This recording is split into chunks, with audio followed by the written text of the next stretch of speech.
What is up, YouTube, and welcome to this Gotham Season 4 Episode 3 video review and breakdown. So, if you're new to the channel, a like and a subscribe is super appreciated. So, Gotham really was...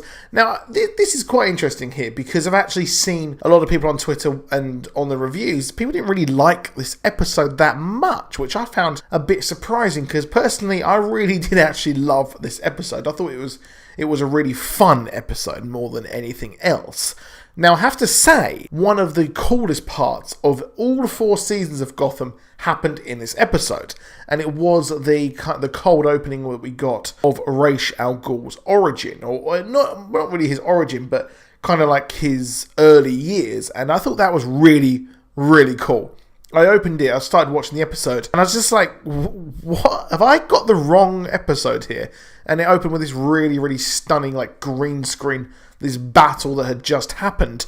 And I really did like what they did there. I thought it was a good way of introducing a mystical character, and it really does show to the people who don't know who Ra's al Ghul is.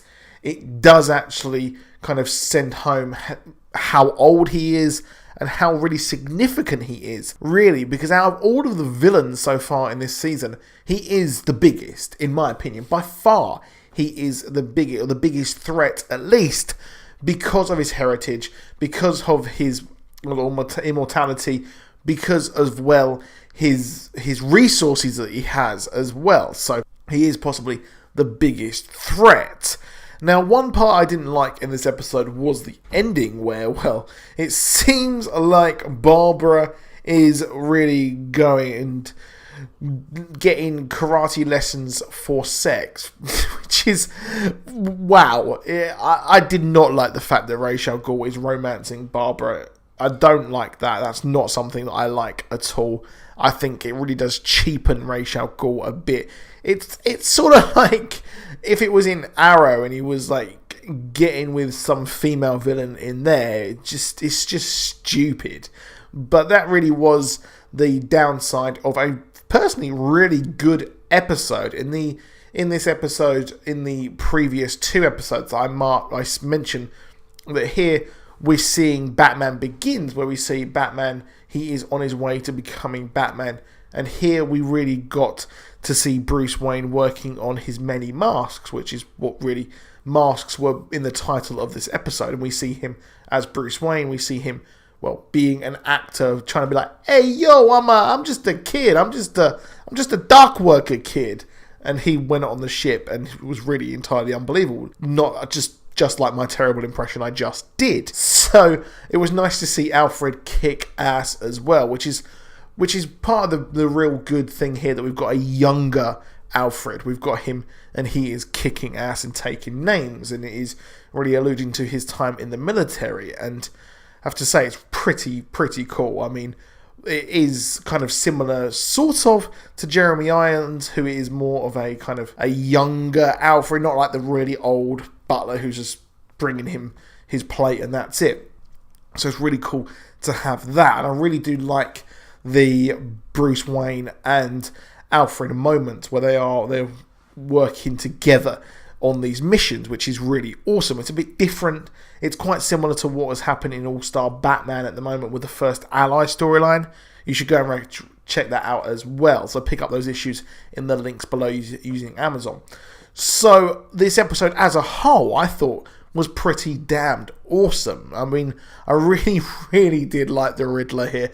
So the Riddler was, well, at least Penguin was done over by a woman in a storyline which copies Misery, and then which is a movie where a lady has an author who she is obsessed with, and then breaks his leg so he can't leave her, which is not the same here, but it's a very similar thing. It's a Riddler fangirl who wants to actually keep him and be his kind of ally and his sidekick, which he has zero interest of having anyone like that, or at least someone who is weak and obsessive over him like that. So I guess there is that, and having him back is awesome. I love the fact that he said, bring me a riddle worthy of my name. That's one hell of a damn line. I don't know if that is a line from the comics, but that line is fucking kick-ass. I thought it was really, really good.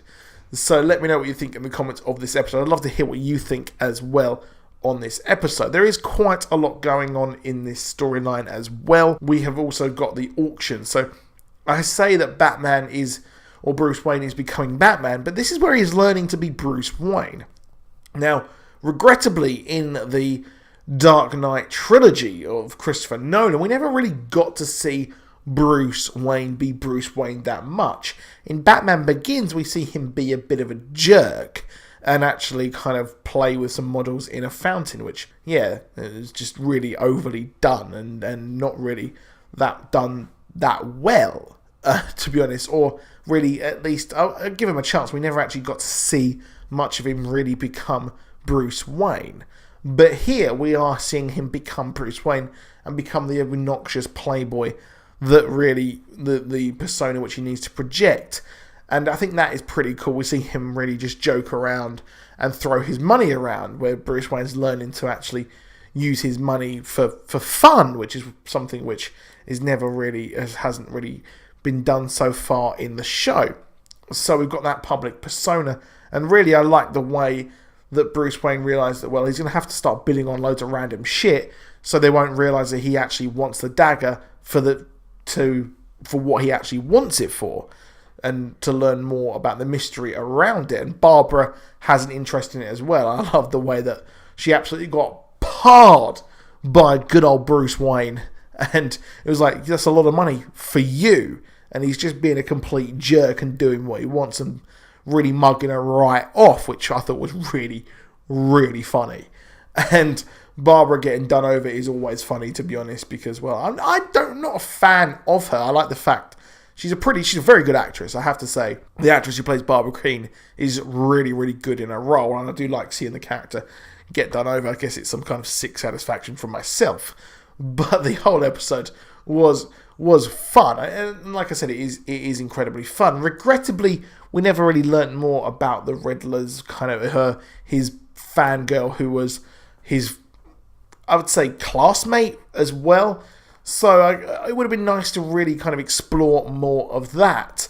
But really, that was it. She's killed by Victor Zsasz, although we never actually saw her die. And as Penguin said, regrettably, some people don't stay dead in Gotham. So I doubt she's going to come back, but I really did like the actress. I thought that character was pretty good, even if we only got her for like a couple of minutes on the screen in reality. But good old Jim Gordon is off as well, and he's trying to recruit Carmine Falcone, except he has unwittingly unleashed something else on Gotham. He's unleashed Sophia Falcone, who has come to, as she said, to reclaim her birthright. And I really did like Carmine Falcone on this show. I thought the actor was really good as well. But we head over to Miami, which was... And what I like about this show is that the show looks a lot more authentic because it is filmed in America. And things like Arrow, Supergirl, or at least Supergirl Season 2, and The Flash, they're filmed over in Vancouver, and you never really feel like this is, properly America. And I really did like the sets on this. It does feel like this show has a lot more of a budget, and it looks a hell of a lot better than a lot of shows, or at least the other superhero TV shows. But seeing Carmine Falcone on this, I think this might be one of the last times we kind of see him as he is dying. I think we're going to see more of Sophia Falcone, as she is going to want to actually reclaim her family's right to Gotham. So we've got another villain in the piece here. And really, I hope Jim Gordon doesn't fall for her again, because he has terrible taste in women, doesn't he? But as well as that, we've got quite a lot of news coming out as well, due to interviews with comicbook.com, where we have got Hush, well, at least the kid who turns into Hush, coming back as well. We've got a hell of a lot more villains coming back. We've got, in 2 weeks' time, we have got Butch coming back as Solomon Grundy. So, big things coming to Gotham here. Huge things for Gotham. And I have to say, I'm really excited to see where this goes. But next week, we've got the return of the Arrowverse as well. So, I am pumped and hyped. But Justice League trailer as well on Sunday at 2 p.m. UK time, 9 a.m. America. I guess that is No, I'm not the master of time. I wish I was. But we've also got New York Comic Con as well, so I'm going to be having content for that as well. I'll do a trailer breakdown for the next episode of this. We've got some promotional images as well and more on Hush possibly coming back. So I'll see you soon. Like and subscribe. I'll see you soon. Goodbye.